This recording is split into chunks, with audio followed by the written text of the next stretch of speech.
जिसने कहा तुम मेरे पीछे चलो, वही प्रभु यीशु के नाम आज के आशीर्वाद की वर्षा में आप सबका स्वागत है।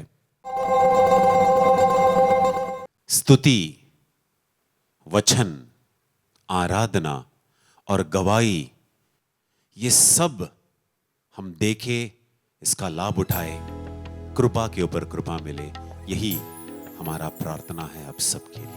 यीशु बुला रहा,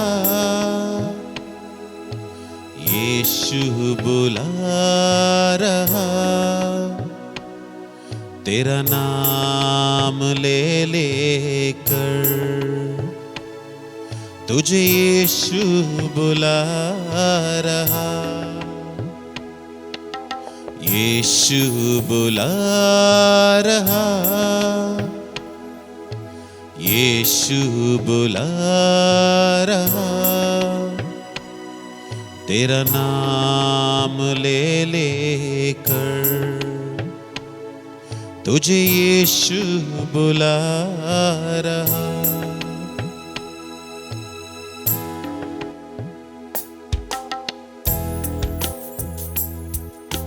क्या पाएगा तू जीत कर इस दुनिया को, क्या लाभ होगा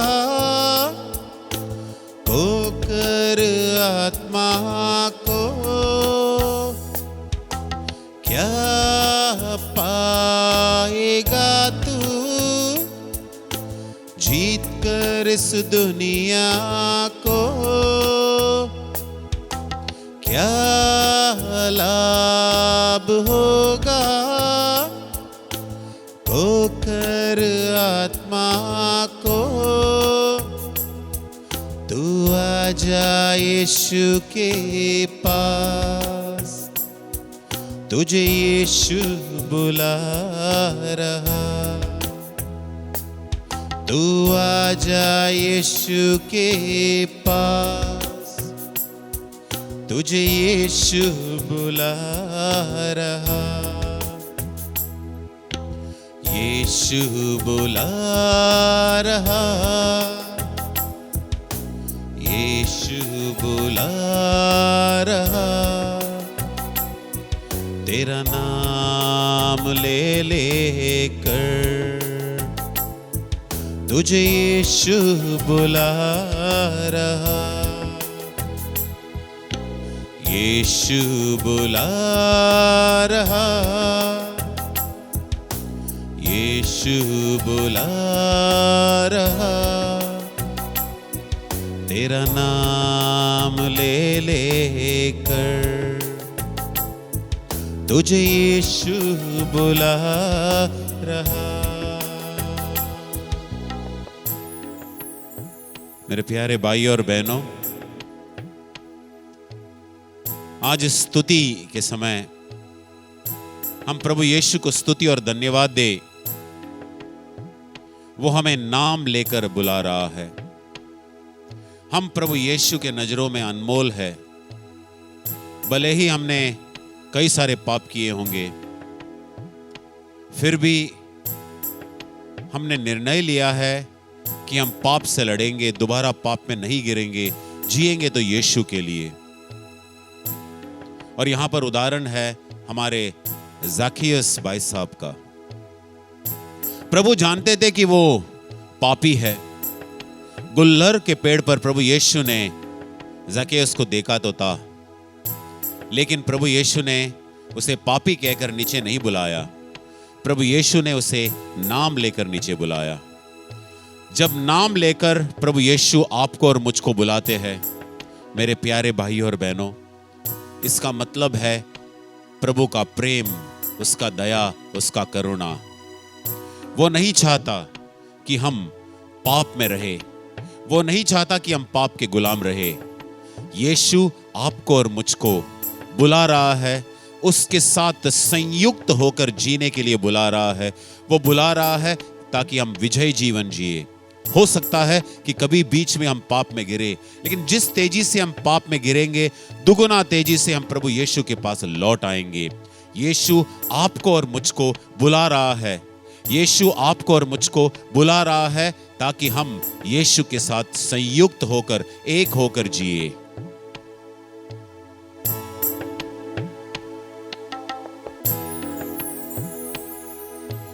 यीशु बुला रहा, यीशु बुला रहा, तेरा नाम ले लेकर तुझे यीशु बुला रहा, यीशु बुला रहा, यीशु बुला रहा, तेरा नाम ले लेकर तुझे यीशु बुला रहा। प्रभु यीशु आता है परिपूर्ण जीवन देने के लिए। चोर आया चोरी करने, घात और हत्या करने, यीशु आया जीवन देने, बहुतायत का जीवन देने। चोर आया चोरी करने, घात और हत्या करने, यीशु आया जीवन देने, बहुतायत का जीवन देने। तू आजा यीशु के पास, तुझे यीशु बुला रहा। तू आजा यीशु के पास, तुझे यीशु बुला रहा। यीशु बुला रहा, यीशु बुला रहा, तेरा नाम ले लेकर तुझे यीशु बुला रहा। यीशु बुला रहा, यीशु बुला रहा, तेरा नाम ले लेकर तुझे यीशु बुला रहा। तुझे यीशु बुला रहा, तुझे यीशु बुला रहा। Hallelujah hallelujah hallelujah hallelujah hallelujah hallelujah hallelujah hallelujah hallelujah hallelujah hallelujah hallelujah hallelujah hallelujah hallelujah hallelujah hallelujah hallelujah.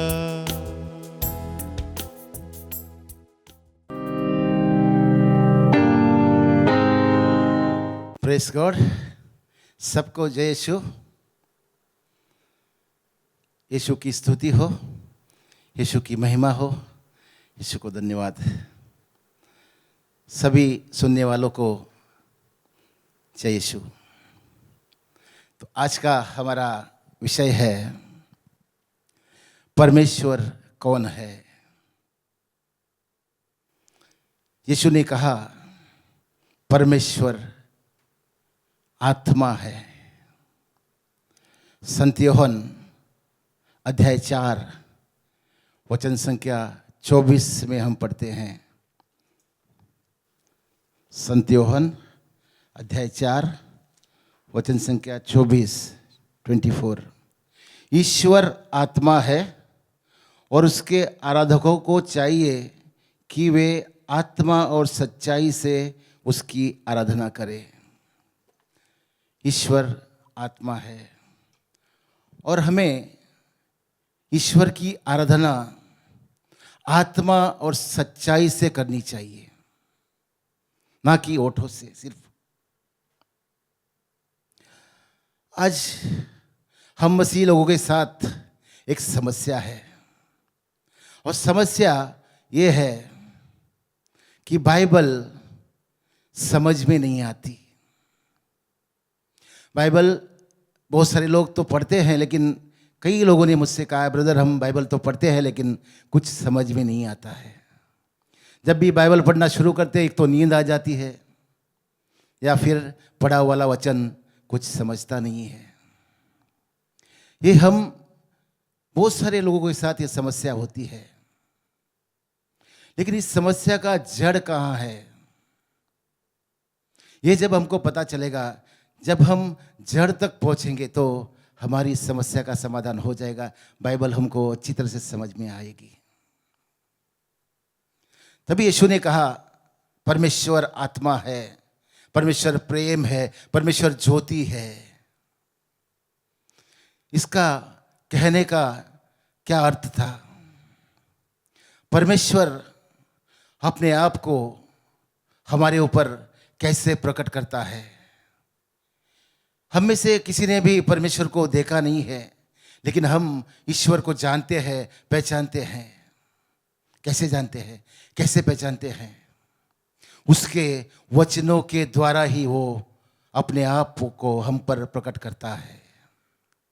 परमेश्वर कौन है, वो कहाँ रहता है, वो कैसे दिखता है, वो क्या क्या कर सकता है, उसको क्या क्या साध्य है। आप लोग सोचेंगे ब्रदर इतने सारे सवाल एक साथ कर रहे हो, कैसे जवाब देना है? इन सवालों के जवाब आज सारी पृथ्वी के लोग ढूंढ रहे हैं, लेकिन कोई भी कामयाब नहीं हुआ है। जब हम हमारे अड़ोस पड़ोस में देखते हैं, ये धरती, ये आकाश, ये समंदर, ये पानी, ये पृथ्वी और पृथ्वी में जो कुछ भी बनाया, हर एक चीज़ को हम जब देखते हैं तो हर एक मनुष्य के अंदर मन में एक सवाल उठता है कि ये किसी ने तो बनाया है, ये अपने आप से नहीं बना है, ये किसी ने तो बनाया है, कोई तो इसका बनाने वाला है। इसी को हम परमेश्वर कहते हैं। लेकिन वो कहाँ रहता है, वो कैसा दिखता है, वो क्या क्या कर सकता है? इन सवालों के जवाब आज सारी पृथ्वी के लोग ढूंढते हैं। लेकिन धन्य है हम मसीह लोग जो आज इन सवालों के जवाब पा सकते हैं, क्योंकि हर एक चीज को जब हम देखते हैं तो जरूर सबके मन में एक सवाल आता है कि ये कैसे हुआ, ये कहाँ से आया, ये किसने बनाया? हर एक चीज का बनाने वाला कोई तो है, सुपर नेचुरल पावर, जिसको हम ईश्वर कहते हैं। अब ये माइक जो मेरे हाथ में है, ये अपने आप से नहीं बना है, इसका कोई तो बनाने वाला है, तब जाके ये बना है। कुछ लोग, विकासवादी लोग, इस बात में विश्वास करते हैं कि हर एक चीज का विकास हुआ है, अपने आप में वो बदल गई है। विकासवादी लोग ये भी कहते हैं कि मनुष्य पहले बंदर था और आहिस्ता आहिस्ता उसका विकास होकर वो मनुष्य बन गया। लेकिन ये निरी मूर्खता है। बाइबल विकासवाद को कहीं भी प्रमाण नहीं देता है। विकासवादी लोग, कभी भी हमारी चर्चा होती है उनके साथ तो मैं उनको पूछता हूं, तो बंदर की धूम कहाँ गई? जब बंदर मनुष्य होकर संसार में इधर आया, शहर में आया या मानवों में रहने के लिए आया, तो उसकी धूम कहाँ गई? वो कहते हैं ईश्वर ने उसको निकाल दिया। सोचने वाली बात है। अगर जो ईश्वर बंदर की धूम निकाल सकता है, वो मनुष्य को भी बना सकता है। ये विकासवाद एक निरी मूर्खता है। बंदर बंदर ही पैदा होता है, बंदर बंदर ही मर जाता है। नेचर यानी निसर्ग, प्रकृति भी इस बात को कहीं भी प्रमाण नहीं देती है, प्रमाणित नहीं करती है। अगर आप एक आम का पेड़ लगाओगे तो उसमें केले नहीं आएंगे, आम ही आएंगे। गाय गाय के ही बछड़े को जन्म देगी, बंदर को जन्म नहीं देगी। कुतिया कुत्ते के ही पिल्ले को जन्म देगी, वो किसी दूसरे प्रकार के जानवर को जन्म नहीं देगी। यहाँ पर हम देखते हैं प्रकृति भी हमको इस बात को प्रमाण नहीं देता है कि विकासवाद है। इसलिए विकासवाद एक निरी मूर्खता है, बाइबल उसको कहीं भी प्रमाणित नहीं करता है। हम बाइबल में देखते हैं कि मनुष्य की सृष्टि परमेश्वर ने की है। अब परमेश्वर ने मनुष्य को बनाया है तो ये परमेश्वर कौन है, कहाँ है, कैसे दिखता है, इन सब सवालों का जवाब लोग आज ढूंढते हैं। हमारे जीवन में कभी दुख आता है, तकलीफ आती है, संकट आता है, परेशानी आती है तो हम उसको पुकारते हैं, वो हमारी सुनता है और हमको चंगाई देता है। उसी को हम ईश्वर कहते हैं। क्या ईश्वर के बारे में पूरी तरह से जानकारी देने के लिए ईश्वर ने इस पृथ्वी पर किसी को भी नियुक्त किया है? उत्तर है नहीं। 2000 साल पहले परमेश्वर ने अपने पुत्र को भेजा जो हमको ईश्वर के बारे में पूरी जानकारी दे सकता था, लेकिन हम मनुष्यों ने उसके साथ भी जैसा चाहा करना वैसा किया। पर आज परमेश्वर के बारे में पूरी जानकारी देने के लिए हमको इस संसार में कोई है? उत्तर है नहीं। अगर हम बाइबल में विश्वास करते हैं कि बाइबल परमेश्वर का वचन है करके मानते हैं तो हमको हर एक सवाल का जवाब बाइबल में मिलता है। हर एक सवाल का जवाब बाइबल हमको देती है। परमेश्वर ने बाइबल में हर एक बात को हम पर प्रकट किया है। परमेश्वर कैसा दिखता है, वो कहाँ रहता है, वो क्या क्या कर सकता है, इस सभी सवालों के जवाब हम बाइबल में पाते हैं। परमेश्वर कौन है? यीशु ने कहा परमेश्वर आत्मा है, परमेश्वर प्रेम है, परमेश्वर ज्योति है। वो कैसे दिखता है? परमेश्वर ने कहा आओ हम मनुष्य को बनाए अपने सदृश, अपने प्रतिरूप। परमेश्वर हमारे जैसे ही दिखता है। वो कहाँ रहता है? यीशु ने कहा तुम मुझ में रहो, मैं तुम में रहूंगा। जो मेरी आज्ञाओं का पालन करता है वो मुझे प्रेम करता है, उसके अंदर मैं रहता हूं और पिता परमेश्वर भी उसके अंदर रहता है। इस प्रकार से बाइबल हर एक हमारे सवाल का जवाब देती है। जब बाइबल को हम ठीक से पढ़ेंगे, ठीक से समझेंगे, वचन की जड़ तक हम जाएंगे तो बाइबल में पढ़ा हुआ वचन हमको बहुत अच्छी तरह से समझ में आएगा, ध्यान में रहेगा। वचन को सिर्फ पढ़ना ही नहीं है, पढ़ने के बाद भूलना नहीं है, उसको चिंतन मनन करना चाहिए। चिंतन मनन का कैसे करते हैं? आप लोगों ने गाय को देखा होगा। गाय क्या करती है? गाय चारा खाती है और उसको बाद में रात भर चबाते रहती है। चबाने के बाद में उसको हजम हो जाता है। इसी प्रकार जब हम वचन को पढ़ते हैं तो उस वचन को हमने उसको मनन करते रहना है, मेडिटेट करते रहना है, तब वो हमारी आत्मा में अच्छी तरह से पच जाएगा, हमको अच्छी तरह से याद रहेगा।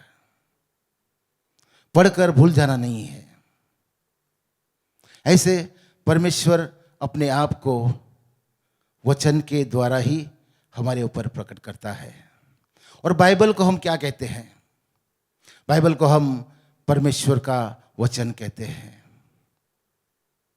परमेश्वर, मनुष्य परमेश्वर के बिना कुछ भी नहीं है।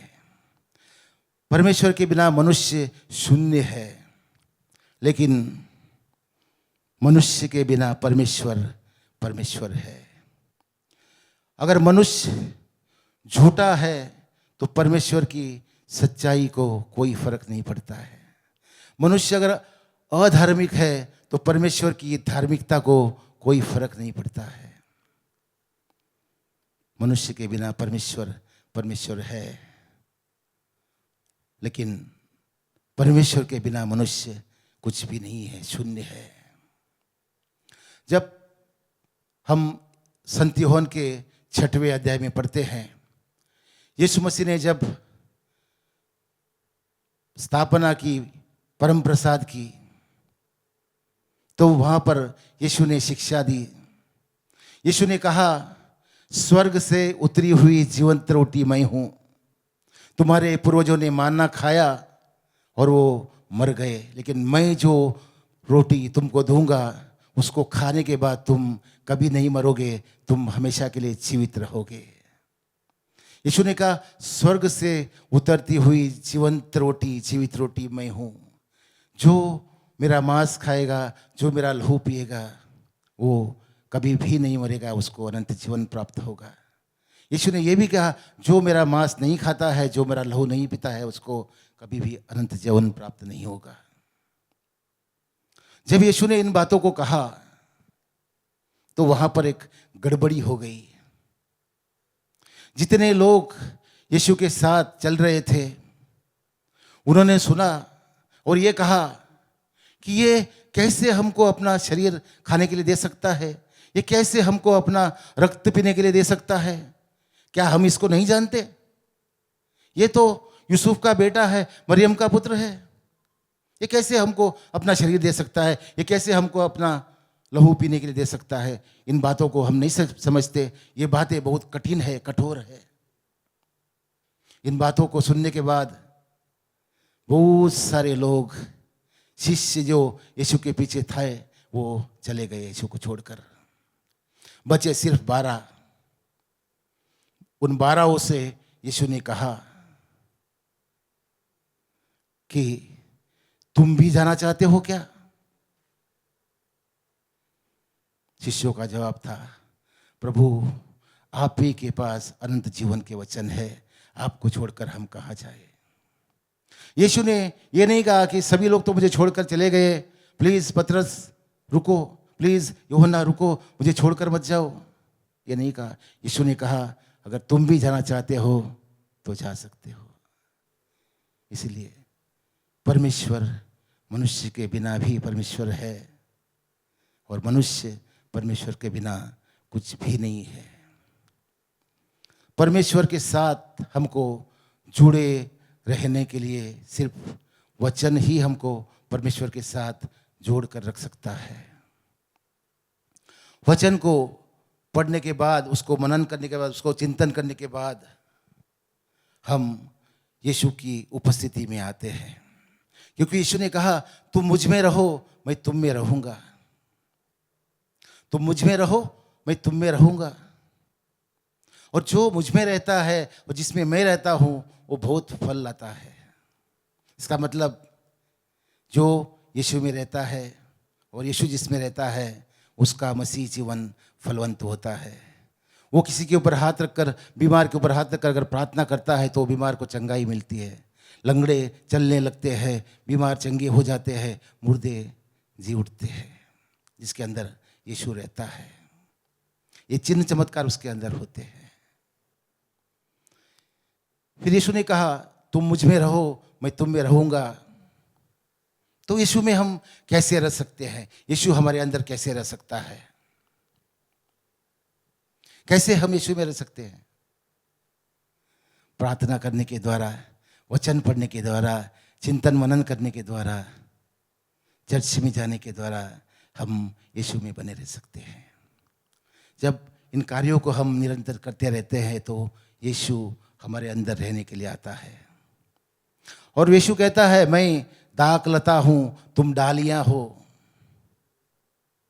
जो डाली मुझ में नहीं रहती है, वो कोई फल नहीं ला सकती है, क्योंकि मुझसे अलग रहकर तुम कुछ नहीं कर सकते। हमारे जीवन में हम कई बार देखते हैं, जीवन में जब समस्या आ जाती है, परेशानी आ जाती है, तब हम साधना के लिए जाते हैं, प्रार्थना सभा में जाते हैं और फिर हमारा जीवन थोड़ा ठीक हो जाता है। ठीक होने के बाद फिर हम घर को चले जाते हैं। 1 महीने के बाद या 15 दिन के बाद फिर से हमारे जीवन में वही पुराना सब कुछ आ जाता है। क्यों ऐसे होता है? क्या कारण है कि प्रार्थना करने के बाद, रिट्रीट करने के बाद हम कुछ दिन सही रहते हैं, उसके बाद में वापस हम पाप में गिरना शुरू हो जाते हैं? क्या कारण है? इसका जवाब भी यीशु ने दिया। यीशु ने कहा, मुझसे अलग रहकर तुम कुछ नहीं कर सकते। यीशु से जब हम अलग हो जाते हैं, यीशु कहता है एक डाली अगर वृक्ष से अलग हो जाए तो वो फल नहीं ला सकती, फूल नहीं ला सकती, वो सूख जाती है और लोग उसे आग में डाल देते हैं। यही अवस्था, यही हालत हमारी भी हो जाती है जब हम यीशु से अलग हो जाते हैं, जब हम यीशु से जुड़े नहीं रहते हैं। यही हालत हमारी भी हो जाती है, क्योंकि जब तक प्रार्थना करते रहते हैं, जब तक वचन पढ़ते रहते हैं, चर्च में जाते रहते हैं, तब तक हमारा सब कुछ ठीक रहता है। जिस दिन हम प्रार्थना से अलग हो जाते हैं, वचन से अलग हो जाते हैं, चर्च से दूर हो जाते हैं, हमारे जीवन में पुरानी स्वभाव, पुरानी बातें आनी शुरू हो जाती है। जो कोई नशा करने वाला होता है, साधना में आने के बाद उसको छुटकारा मिलता है, चंगाई मिलती है और वो नशा छोड़कर एक अच्छा जीवन जीना शुरू करता है। बीमार चंगा हो जाता है, चंगाई उसको मिलती है, फिर वो घर जाकर एक अच्छा जीवन जीना शुरू करता है। लेकिन कुछ दिनों के बाद वापस वो उसी बीमारी में गिरता है। कुछ दिनों के बाद वही नशेड़ी वापस नशा करना शुरू करता है। क्यों? इसलिए यीशु ने कहा, मुझसे अलग रहकर तुम कुछ नहीं कर सकते, कुछ भी नहीं कर सकते। जब हम यीशु में बने रहेंगे, यीशु हम में बने रहेंगे, तो हम फलवंत बनेंगे, हमारा मसीह जीवन फलवंत बनेगा। हम यीशु के साथ जिएंगे, हमारे हाथ का हर एक कार्य सफल हो जाएगा। इसलिए यीशु कहता है, मैं धाकलता हूं, तुम डालियां हो। जो मुझ में बनी रहती है वो बहुत फलती है, फूलती है। आज हमारे जीवन को फलवंत बनाना है। ये डाली फलनी है, फूलनी है, तो हमको वचन को पढ़ना चाहिए, यीशु में बने रहना चाहिए। तब यीशु हमारे अंदर बने रहेंगे और हमारा जीवन फलवंत हो जाएगा। यीशु ने फिर कहा, मेरी शिक्षा तुम में बनी रहे और तुम मुझ में बने रहो, तो तुम जो चाहो मांगो, तुम्हारे लिए दिया जाएगा। यही कारण है कि यीशु की शिक्षा के अनुसार हम प्रार्थना नहीं करते हैं, यीशु की शिक्षा में हम बने नहीं रहते हैं। इसीलिए हमारे जीवन में प्रार्थना का उत्तर नहीं आता है, हमारे जीवन में चिन्ह चमत्कार हम नहीं देखते हैं। इसलिए बाइबल को ध्यान से पढ़ना है, वचन को ध्यान से समझना है, चिंतन मनन करना है। जैसे मैंने गाय का उदाहरण दिया, उस प्रकार से वचन को चबाते रहना है, चबाते रहना है। आत्मा में वो पच जाएगा और वो हमको फलवंत बनाएगा, परमेश्वर के साथ बनाए रखेगा, जुड़े रखेगा। Praise the Lord.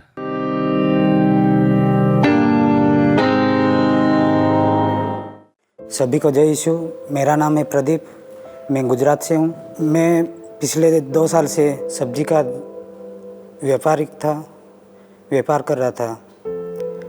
एक बार ऐसा हुआ कि मैं पूरा सब्जी मेरे गाड़ी में, इको गाड़ी में पूरा भर के लेके गया।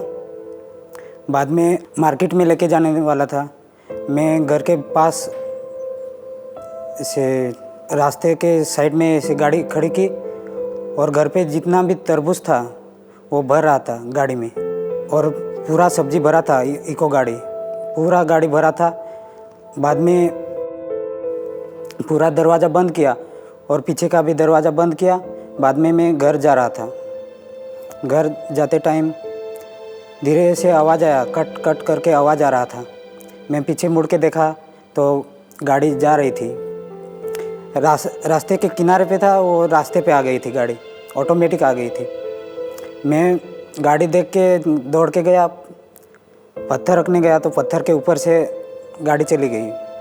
बाद में दूसरा पत्थर रखा, उसके ऊपर से भी चली गई। मैं भागने गया, जैसे भाग रहा था वैसे गाड़ी पीछे पीछे आ रही, मैं गिर गया। ऐसे गिर गया तो पहला व्हील मेरे पीठ के ऊपर से चली गई। वापस मैं भागने की कोशिश की, अंदर से निकलने की कोशिश की, दूसरा व्हील, पीछे वाला व्हील साथी के ऊपर से चला गया। बाद में मेरा वहाँ पे पूरा साथी दब गया था और पूरा हड्डी टूटा हुआ था। ये साथी चौड़ी हो गई थी और ऐसे दब गया था पूरा, मैं श्वास भी नहीं ले पा रहा था, पूरा डैमेज हो गया था। ये पूरा साथी का डैमेज है अभी भी। लेकिन इधर आया तब मेरा दर्द था साथी में। पाप स्वीकार करने के बाद अभी मेरा दर्द कम हो गया है। ये मैं बोनस में ज़िंदगी जी रहा हूँ। सूरत हॉस्पिटल में लेके गए थे तो उधर डॉक्टर ने बोला, हम लोग 15 लोग थे। डॉक्टर ने बोला कि ऑपरेशन करना पड़ेगा। करीबन हम लोग 3 दिन भूखा रखा था। ऑपरेशन करने से पहले दिन बोला कि आज कुछ भी खाना नहीं है। बाद में सभी को लेटाया था बिना कपड़ों के, ऐसे ही रूम में लेके गए।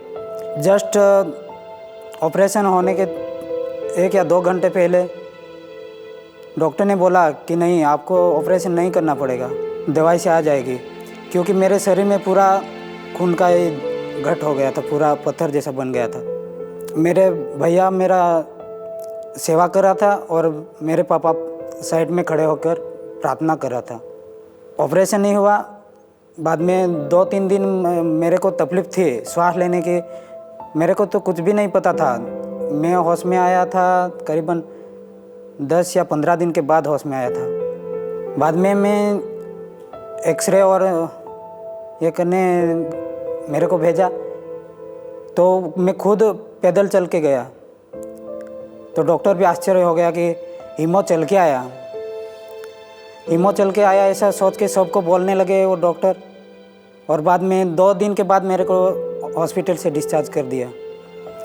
तब से आज तक हॉस्पिटल नहीं गया हूँ। थैंक यू सभी को। जय यीशु।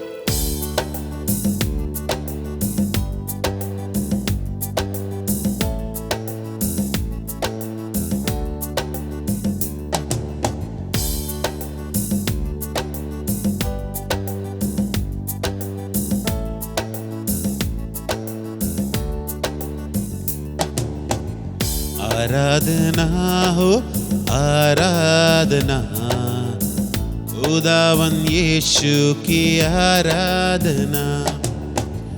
आराधना हो आराधना, खुदावन यीशु की आराधना। पवित्र दिल से आराधना, प्रेमी मन से आराधना। पवित्र दिल से आराधना, प्रेमी मन से आराधना। आराधना हो आराधना, खुदावन यीशु की आराधना। आराधना हो आराधना, खुदावन यीशु की आराधना।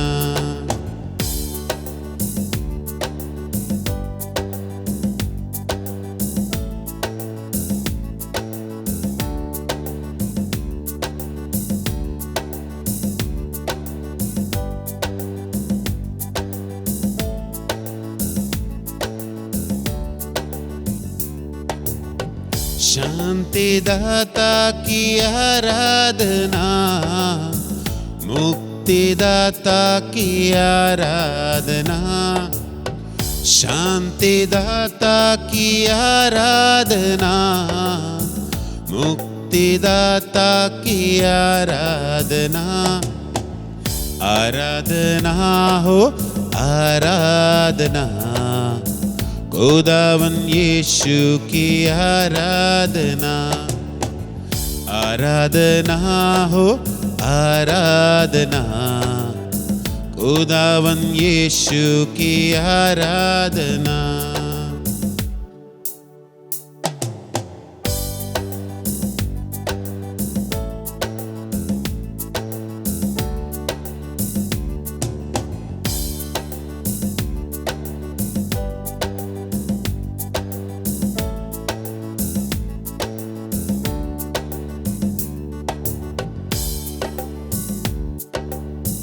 मेरे मसीहा की आराधना, जीवन दाता की आराधना, मेरे मसीहा की आराधना, जीवन दाता की आराधना, आराधना हो आराधना, खुदावन यीशु की आराधना, आराधना हो आराधना, खुदावन यीशु की आराधना।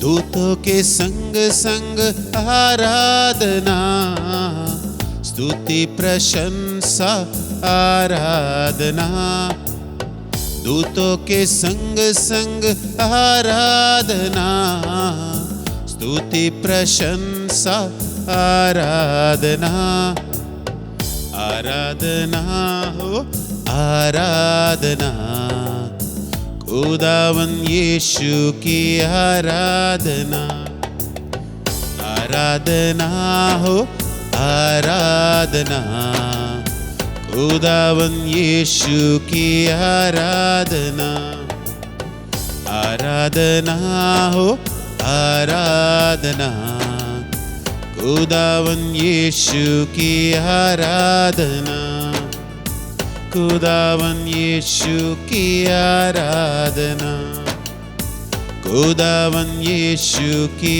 आराधना।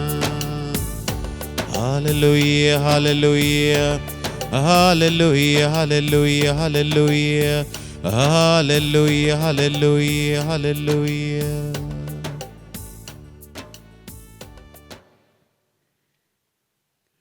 मेरे प्यारे भाइयों और बहनों, हम सब प्रभु यीशु के सामने उपस्थित है उसकी आराधना करने। प्रभु यीशु आराधना के योग्य है। वो हमारे शांति दाता है, वही हमारे मुक्ति दाता है, हमारा मसीहा है, हमारा जीवन दाता है। मेरे प्यारे भाइयों और बहनों, आप घुटने टेके होंगे, बैठे होंगे, कड़े होंगे, लेकिन ये पवित्र समय है। याद रखना, आपको लगता होगा कि आप कमरे में सिर्फ अकेले हैं या सिर्फ आप आपके परिवार के साथ आराधना कर रहे हैं, लेकिन ये आराधना हम अकेले नहीं कर रहे हैं। ये आराधना हम दूतों के संग संग कर रहे हैं, क्योंकि हमारे प्रभु यीशु स्तुति और प्रशंसा के योग्य है। ये वही प्रभु यीशु है जिसने पाप को हराया। ये वही प्रभु यीशु है जिसने मौत को हराया। ये वही प्रभु यीशु है जिसने शैतान को हराया। और वही प्रभु यीशु हमारे शांति दाता कहलाते हैं। शांति दाता इसीलिए क्योंकि वो हमारे पापों को क्षमा करता है। इस दुनिया में ऐसा कोई नहीं जो कह सकता है कि उनमें पाप नहीं है। छोटा पापी हो या बड़ा पापी, पापी तो पापी ही है। लेकिन जब पाप का बोझ हृदय में बैठा होता है, हृदय में थम जाता है, तो हम बिल्कुल अस्वस्थ होते हैं। जब हम अपने पापों को कबूल करते हैं, पश्चाताप करते हैं, पाप स्वीकार करते हैं और दोबारा प्रभु यीशु के पास लौट आते हैं, तो याद रखना सबसे पहली चीज है शांति का अनुभव। और सिर्फ शांति का राजा प्रभु यीशु हमें वो शांति प्रदान कर सकता है। पाप करने के बाद जो पाप का बोध आता है, वो शराब पीने से वो बोध नहीं चला जाएगा। किसी अच्छे काम करने से वो पाप का बोध चला नहीं जाएगा, लेकिन वो पाप तब तक सताते रहेंगे आपको जब तक आप पश्चाताप नहीं करते और अच्छा पाप स्वीकार नहीं करते। मेरे प्यारे भाइयों और बहनों, यही प्रभु यीशु हमारा शांति दाता है और उसी शांति दाता की हम आराधना कर रहे हैं। जब हमारे पापों को क्षमा मिलता है और पाप का बोझ हृदय से उठ जाता है, जो शांति हम अनुभव करते हैं, ना तो शराब पीने से और ना तो कोई अच्छा कार्य करने से वो शांति हमें प्रदान होता है। शांति देने वाला प्रभु यीशु है और वही मुक्तिदाता की हम आराधना कर रहे हैं। मुक्ति पापों के जाल से, मुक्ति पाप का जो पकड़ है हमारे जीवन पर, उससे मुक्ति। हम अपने शक्ति में कितना भी कोशिश क्यों ना करें, हम कभी अपने आप को पाप की आदत से मुक्त नहीं कर सकते। कहीं ना कहीं बड़ा या छोटा व्यक्ति भी पाप में गिर जाता है,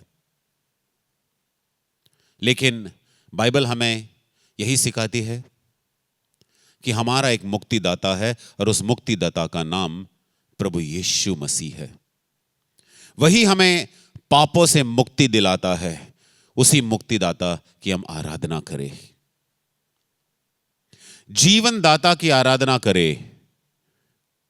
प्रभु यीशु ने अपने वचन संत योहन का सुसमाचार अध्याय 10 और वचन 10 में लिखा है, चोर आता है चोरी करने, नष्ट करने और मारने, लेकिन मैं आया हूं तुम्हें जीवन देने के लिए, और ये जीवन भरपूर मात्रा वाला जीवन है। जीवन दाता हमारा प्रभु यीशु है। पापों को क्षमा करने वाला, शांति दिलाने वाला हमारा प्रभु यीशु है।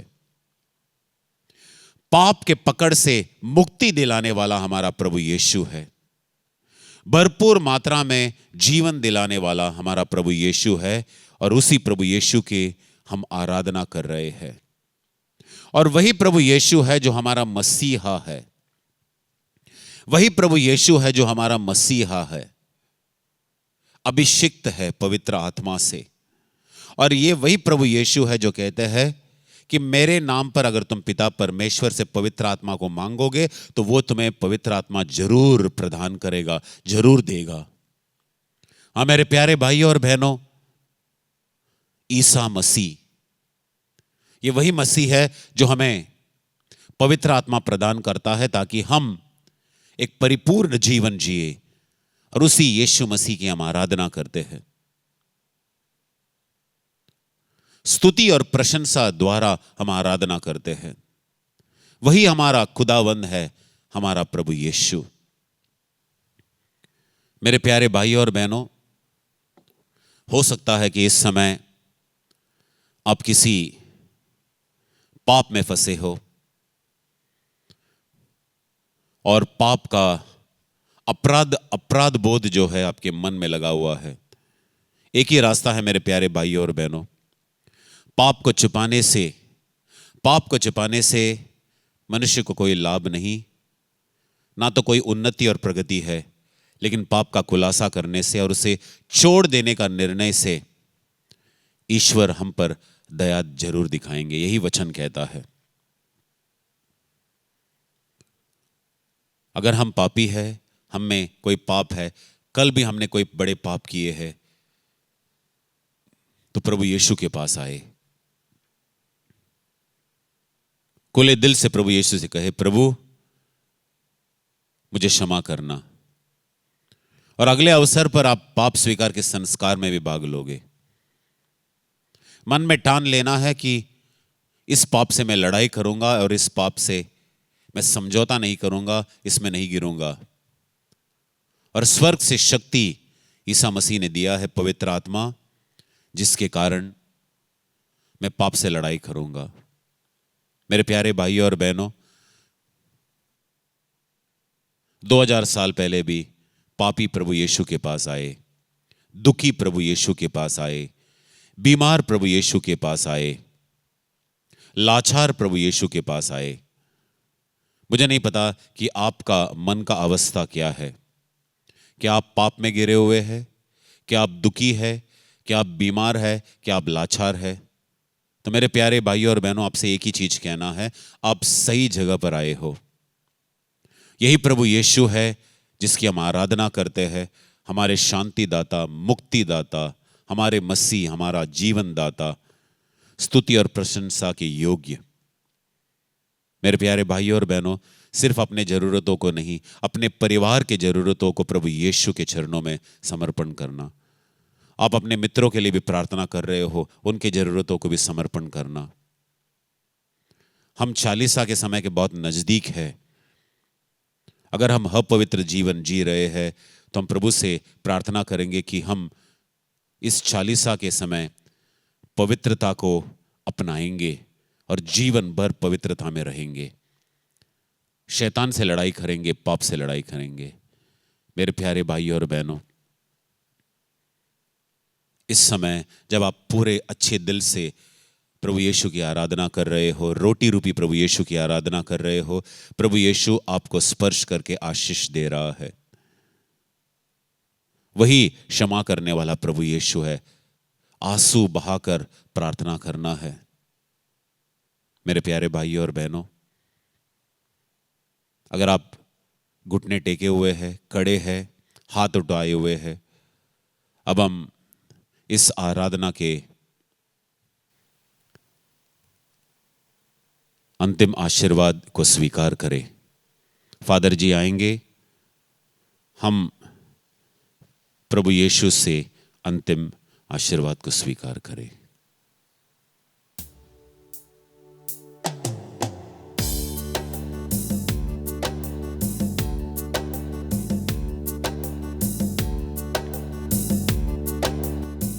शांति दाता की आराधना, मुक्ति दाता की आराधना, पवित्र दिल से आराधना, प्रेमी मन से आराधना, मेरे मसीहा की आराधना, जीवन दाता की आराधना, दूतों के संग संग आराधना, स्तुति प्रशंसा आराधना, आराधना हो आराधना, खुदावन यीशु की आराधना।